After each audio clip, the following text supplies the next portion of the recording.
From Fox 8 Sports, this is the Overtime Podcast.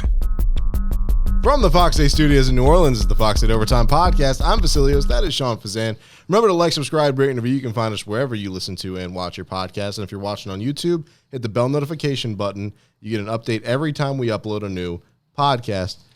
Sean, happy Wednesday. We are... Different kind of Wednesday. Yeah. We're right before the Saints Week 7 game against the Jacksonville Jaguars. It's a Thursday night affair. I mean, we kind of listen. Radio's been doom and gloom all week. It's right? been like, look, and you know we like to go big picture first. Yeah. So, just ciphering through and we didn't normally have the normal week to kind of go through the proper process of everything day to day, but absorb everything. I felt like this was an important topic to go through from a big picture standpoint. I'm sorry to cut you off. Go ahead. No, you're good. You're good. That's I didn't really know how to lead into it because it's just like this is so. I was reading the show notes. It's a bizarrely worded kind of note because I wanted it to be because exactly. I want people to hear how ridiculous it sounds. So go ahead. So my reaction was genuine. So big picture, is it over for the 2023 Saints, Sean? All right. Did y'all hear that? Did y'all hear how ridiculous that just sounded? You're welcome, Sil. They're 3-3. You're welcome, Sil. Can Thank we you. acknowledge?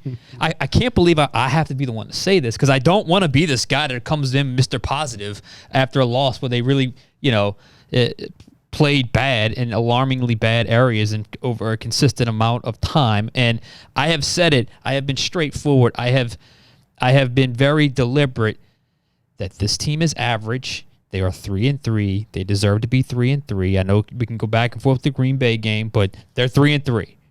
They've been average. When you average it all out, they have been average. It is frustrating to see. It is alarming to see at times. But that does not mean there aren't more than one thing true at one thing true at once. I mean, two things can be true at the same time. Well, we can also acknowledge that they've been average. It's frustrating. It's alarming. They have to get better. We know this. We can be stern, 100% all in on that thought while also being 100% all on this. It's not over yet. I can't believe I'm the one having to say this. I'm listening to the radio this morning. I felt like I was listening to a eulogy. I couldn't believe it. From a couple of guys that aren't normally like that. And I'm just like, are the Saints 3-3 or 0-6? Is this the Saints or the Broncos? Is this the Saints or the Carolina Panthers right now? Like, I had to stop myself and think, my God, am I going to have to be the one that steers this narrative back to somewhat of a sane sort of spot? Because, I mean, look, they don't want to be 3-3. I know they think they're better than they're 3-3, but that's what they are. And absolutely they should be better, but absolutely they could be a lot worse. Mm-hmm. And maybe I'm just not built like that, but I'm just not ready to say it's over after 6 weeks. And glass half full kind of guy. Is it really though? It's just glass is just halfway because it's 3 wins, 3 losses. I can't even believe I have to be the one to be the guy that have to be the one that verbalizes this, that says this out loud. I'm like, really? Is that where we're at? I mean, look, they're 3-3, and the NFC South is a gift. We know that. It's a gift because you're 3-3 and a half game out of first place. And a half game out of first place in that division, if you're somehow able to manage, it's not going to be that hard to overcome that. If you really think about how the games could stack up and play themselves out, yes, of course, they can make some sort of run. That doesn't necessarily mean they're going to be a great team. That doesn't necessarily mean they're even going to be a good team. I'm not sure how much better they're going to get above average, but let's just acknowledge reality here. Mm-hmm. It's week 6, and I'd have to look at the standings again, but I think at 3-3, they're currently tied for the 7th best record in the NFC. So if we're already doing, let's look up next year's draft pick, let's fire this one, fire that one. Like, we're already doing that. Well, let's just look at the actual objective facts of the situation. They are 3-3. They want to be better. They are not. And they have a game Thursday night that's going to be a challenging one, but that doesn't mean you just throw your hands up and just say it's over. I mean, come on. It's middle of October here. I hate wearing this label. I really do, because I don't want to be the homer guy. I don't want to be Mr. Positive. I don't want to be always glass half full when I think the situation doesn't warrant it. But I don't necessarily see the death wish that other people seem to be handing the Saints right now, because there's such a long way to go, and they're just, if they were 2-4 right now, I'd be a certain way. If they were 1-5 right now, I would definitely be a certain way. But they're 3-3, so that's where I'm at, big picture. Reluctantly having to be Mr. Positive. I'm sorry to those of you that don't want to hear that right now, but I got to bring you guys back to reality. So I'm guessing, I mean, we know this. A big reason why everybody's so doom and gloom is because of how poor the offense is played, right? Absolutely. So how much better can this offense get through this season? Okay, I like this, because now we're getting from big picture, and we're kind of getting down into more and more specifics, and we're talking about offensive football, which is something that I pay very, very, very close attention to. It is not realistic, in my opinion, to say this current version of the 2023 New Orleans Saints is ever going to be a top 5 offense. It's not going to happen. It is not realistic to expect them to be a top 5 offense. It is realistic to expect them to make incremental improvements in certain areas. And if they do that, just that nudge forward, just that slight push forward could mean a huge thing for the entirety of the wins and loss total of your season. To me, they're bad in the red zone. They're bad in a bad year. Everything, all the stats, I said it last night on the show, the red zone percentage, every team is down, and the Saints are even worse than that. I think it was like 44% clip right now, 45% clip teams are scoring in the red zone. Saints are at something like 38, 37. You got to be bad in a down year for the Yeah, and look, touchdowns are down across the league. So, to me, it's unrealistic to think all of a sudden this team is going to flip the switch, and all of a sudden they're going to become this high-flying, explosive offense. But I think it is realistic to say, okay, you can go from 38% in the red zone to 45. You can do that. You can go, for every, next week go 2 for 4, whatever the case may be. When you get inside the 20, if you can somehow go from 38% to 45%, and in that, the times you don't score a touchdown, you get field goals. To me, with a defense that is going to finish in the top 5, they are rushing, passing, takeaways, everything. They are going to finish in the top 5. And the special teams, I think at best is going to be good, not great. I don't like where the punter's at. I don't like where the kicker's at right now. But for the most part, he's been solid. So let's say that they could be a solid special teams with an elite defense and an offense that works themselves up to efficient enough. Add all that up. Can you get slightly above average? Yes, you can. Yes, you can. So I think that would make all the difference in the world. So to me, get better in the red zone. Get that percentage up a little bit. I know it's easier said than done. And you're not asking them to move mountains here. 38% to 45% is like just score one more time or get one more touchdown every few trips. And better execution, and we honed on it before, but I will say it again. When you get inside the 20, just two things, and I guarantee you it will be better. 2 things, no penalties inside the red zone, no negative plays. No false starts, no holding calls, no intentional grounding, and no loss of 4 yards on a run. Just that. Just don't do that.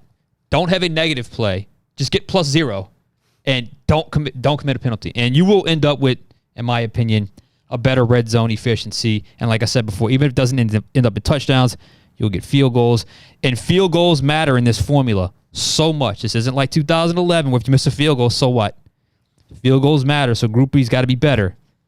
And the way the defense is playing, if you just do that, I think that's the realistic path for this team to get back on track enough to get back into, say, a 10-7 team, 11-6 team, win the NFC South, and then who knows what happens in the postseason. But I know that is their goal. They want to get back in the postseason, and if they don't, there could be, some accountability happening within the organization. So to me, that's where we're at. I think that's the big picture, smaller picture, and that's just the reality of where the Saints currently are going into Week 7 of the NFL season. Well, we talked about where we are at.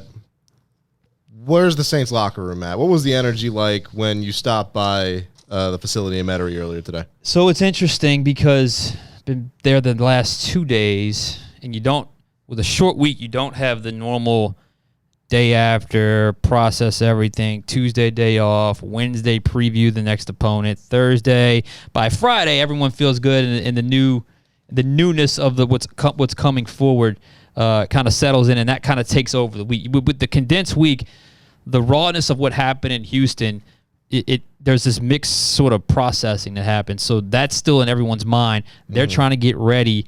They know they can't fully get ready because of the short week. So to me, it was almost like calm before the storm, not just an expression, but that literal. I mean, we're from New Orleans. When there's a storm coming, particular a name storm, there is a literal like calm, like you don't know if it's going to be bad, if it's going to be good. There is a calm before this big storm is coming. Now, you don't know how you're going to turn out in that storm. And I don't want to use that analogy because I know hurricanes certainly can be a tough thing around here, but there is that calmness before where it's not like a soothing calm. It's more of all right, let's wait and see. They know they got a big one coming. They know they've got a tough challenge. They know they're in a little bit of a rough patch with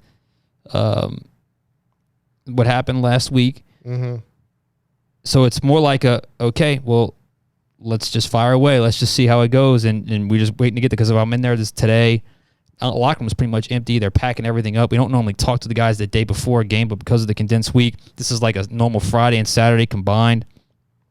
And it's going to be interesting, especially when you look at this injury report. I literally just pulled this thing up right here. So why don't you go through it? All right, so it's not great for either team, and the Saints definitely have the longer injury report of the two, with Juwan Johnson, J.T. Gray, Landon Young, James Hurst, and Ryan Ramczyk all marked as out for tomorrow night's game.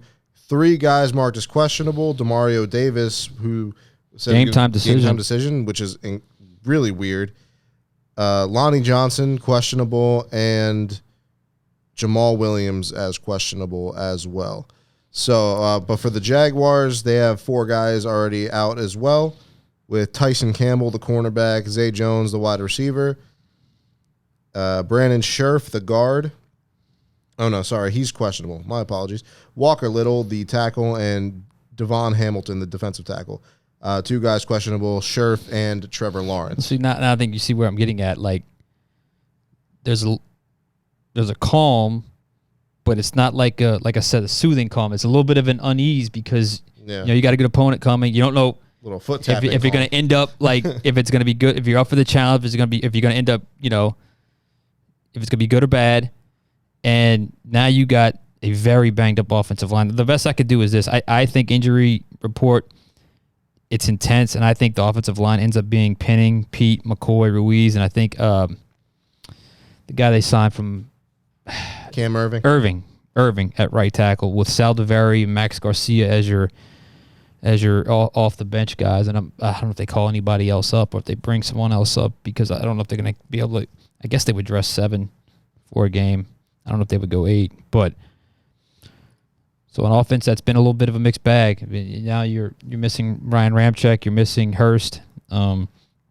Pete not being on the injury report is certainly better news, and I guess he starts at left guard, although he's had a kind of a weird year.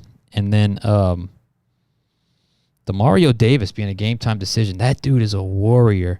He never misses time. That's huge. Never misses time. So who fills in there? So that's something to certainly watch because, I mean, he's the heart, and he's having a really good year. Really good year. He has been everywhere. Even when things were bad in the first half last week, I thought he was the one that kind of got him out of it. And he's just kind of that heart and soul. He's that leader. And he's never missed a game due to injury since he's been here. He had the COVID thing. Was it last year or the year before that? So you can see where there's a little bit of, like, I wouldn't call it nerves. I wouldn't say they've been extremely confident. I just think it's wait and see, calm before the storm. That's kind of where the vibe's been like in the inside the locker room. All right. Any last thoughts as we head into this abbreviated Saints week? Well, it's interesting because if they win this game, everything's kind of all good. You're 4-3. There's a strong chance you'd be atop the division at that point. You lose this game, 3-4, you'd still be in the thick of things, depending on what happens with other teams in the division. But if you were to lose this game and follow the same path, would this be the last game?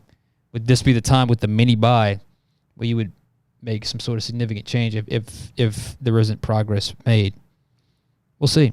We'll see. By the way, I went back and checked the film. I am firmly on the. I went hard after Carmichael after the first. I think it was week 3, week 4. But these last 2 games, I am firm. Well, not New England, but I guess this last game, I am firmly in the camp of that was on the players. That was on execution. That was on too many stupid, sloppy mistakes. That was on. You guys got to focus. You got to focus and know what the heck you're doing at any given time. So, big game. Big game on Thursday. It's a short week. It is. It's just.